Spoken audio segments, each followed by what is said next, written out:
Good afternoon student, my name is Ramandeep Kaur. ये lecture है आपका कंपनी लॉ का। आज हम अपने लेक्चर में हमने जो हमारा पिछला लेक्चर था उसमें हमने किया था कि अल्ट्रेशंस कौन कौन सी कर सकते हैं हम मेमोरेंडम ऑफ एसोसिएशन में। नेक्स्ट जो हमारा टॉपिक है वो है आर्टिकल्स ऑफ एसोसिएशन। ठीक है, तो उसके बारे में पढ़ेंगे। पहले देखते हैं कि आर्टिकल ऑफ एसोसिएशन का मीनिंग क्या होता है।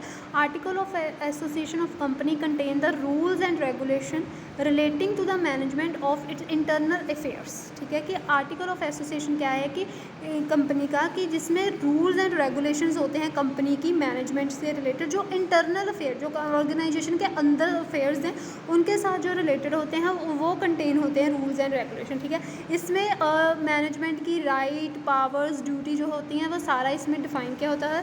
तो और ये जो आर्टिकल ऑफ एसोसिएशन होता है, जो memorandum of association, companies act और पब्लिक पॉलिसीज़ के अगेंस्ट नहीं होना चाहिए। और पब्लिक कंपनी जिसकी लाइबिलिटी जो है, ठीक है, लिमिटेड, जिसकी लाइबिलिटी जो है लिमिटेड बाय शेयर्स है, वो अपने आप को अपना ओन आर्टिकल ऑफ एसोसिएशन जो है उसमें रजिस्टर करवा सकती है और जहाँ टेबल ए जो है उसको अडॉप्ट कर सकती है, राइट।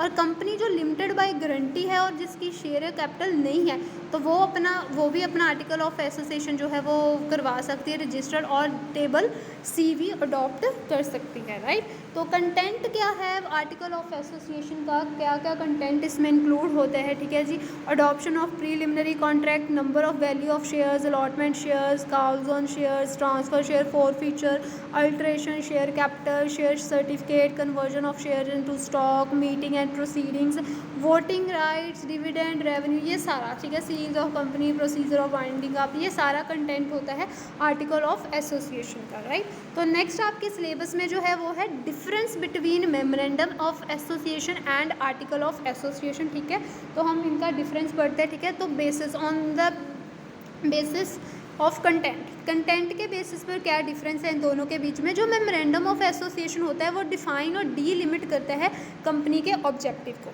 और दूसरी साइड जो आर्टिकल ऑफ एसोसिएशन होता है वो क्या होता है, उसमें क्या होते हैं रूल्स एंड रेगुलेशन कंपनी की इंटरनल मैनेजमेंट। ठीक है, और next second point is subordination. जो मेमोरेंडम होता है वो कंपनी का सबॉर्डिनेट होता है, ठीक है जी, एक्ट करता है, ठीक है जी, कंपनी का is a subordinate to the companies act. ठीक है, कंपनीज एक्ट का सबॉर्डिनेट होता है, बट क्या करता है ये आर्टिकल ऑफ एसोसिएशन के लिए पैरामीटर्स जो हैं वो बताता है।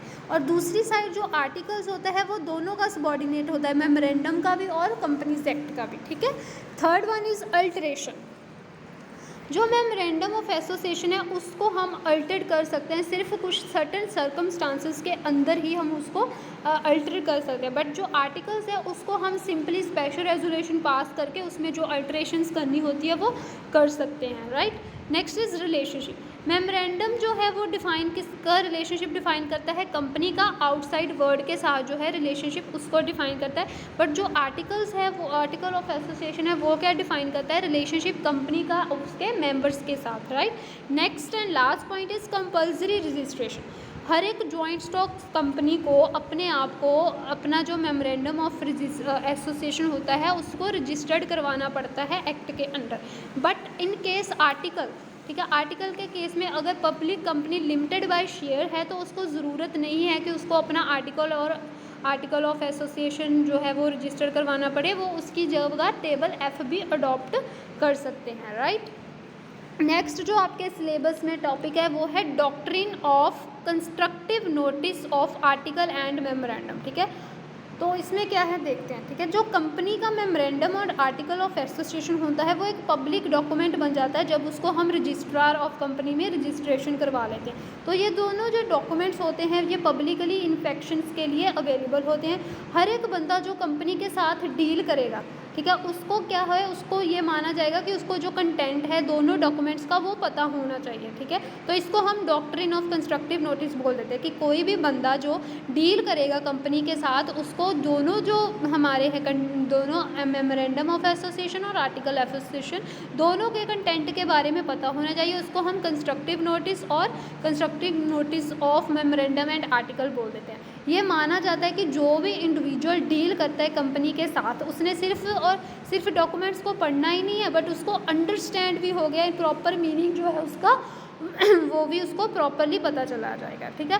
अगर एक पर्सन कॉन्ट्रैक्ट में एंटर होता है और जो पावर्स हैं कंपनीज़ की वो बियॉन्ड द पावर, ठीक है, which is beyond the power, ठीक है, कंपनी की पावर से आगे है, तो he can not acquire any right under the contract, ठीक है, वो कोई भी राइट इस एक्ट के अंदर एक्वायर नहीं कर सकता। फॉर एग्जाम्पल कि अगर आर्टिकल एसोसिएशन में ये लिखा गया है कि जो बिल ऑफ एक्सचेंज है वो 2 डायरेक्टर्स के द्वारा साइन होना चाहिए, और पर्सन जो डील कर रहा है कंपनी के साथ उसने देख भी लिया, ठीक है, इसको, और अगर बिल जो है वो सिर्फ एक डायरेक्टर के द्वारा साइन हुआ तो वो कोई क्लेम नहीं कर सकता, क्योंकि माना क्या जाता है, ये माना गया है कि कोई भी पर्सन जो डील कर रहा है कंपनी के साथ उसने सारा जो है वो अच्छे से पढ़ लिया है, इसलिए वो कोई भी एक्शन नहीं ले सकता, कोई क्लेम नहीं कर सकता उनके ऊपर, ठीक है। तो दो कंस्ट्रक्टिव नोटिस का मीन क्या है कि चाहे पर्सन ने डॉक्यूमेंट रीड किया या नहीं किया, ये मान लिया जाता है कि उसको प्रॉपर नॉलेज है दोनों डॉक्यूमेंट्स के बारे में, और ये भी कहा जाता है कि he is presume not only to have read the documents, ये नहीं कि उसने सिर्फ डॉक्यूमेंट रीड करना है, बट ये भी माना जाता है कि उसने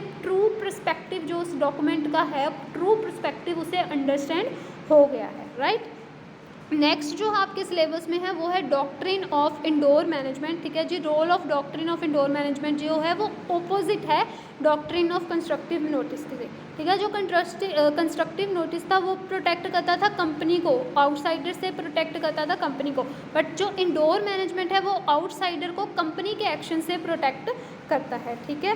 तो if as per the doctrine of indoor management the person entering into a transaction with the company only need to satisfy that his proposed transaction is not inconsistent, ठीक है, कि जो पर्सन इंडोर में, ठीक है, जो पर्सन एंटर कर रहा है ट्रांजैक्शन करने के लिए कंपनी में, उसको सिर्फ ये चीज़ सेटिस्फाई करनी कि जो भी उसकी ट्रांजैक्शन है वो इनकंसिस्टेंट नहीं है, और with the article of association company उसकी इनकंसिस्टेंट नहीं है, और वो बाउंड नहीं होता कि वो कंपनी की इंटरनल इरेगुलरिटीज़ को देखे, और अगर कोई इंटरनल इरेगुलरिटीज़ आती भी है तो जो कंपनी है वो लाइबल होगी, क्योंकि पर्सन सिर्फ एक एक्ट कर रहा है, एक गुड फेथ एक्ट कर रहा है, उसको इंटरनल मैनेजमेंट के बारे में कुछ नहीं पता, ठीक है। तो इंडोर मैनेजमेंट जो है वो आउटसाइडर्स को प्रोटेक्ट करती है, और कंस्ट्रक्टिव जो नोटिस है वो कंपनी को प्रोटेक्ट करता है आउटसाइडर से, ठीक है। तो क्लास इसी के साथ हमारा आर्टिकल ऑफ एसोसिएशन का जो सारा टॉपिक है वो इसी के साथ ख़त्म हो जाए, ठीक है। अगर आपको memorandum of association, article of association में कोई भी प्रॉब्लम होगी तो आप मेरे से कॉन्टैक्ट करके पूछ लेना।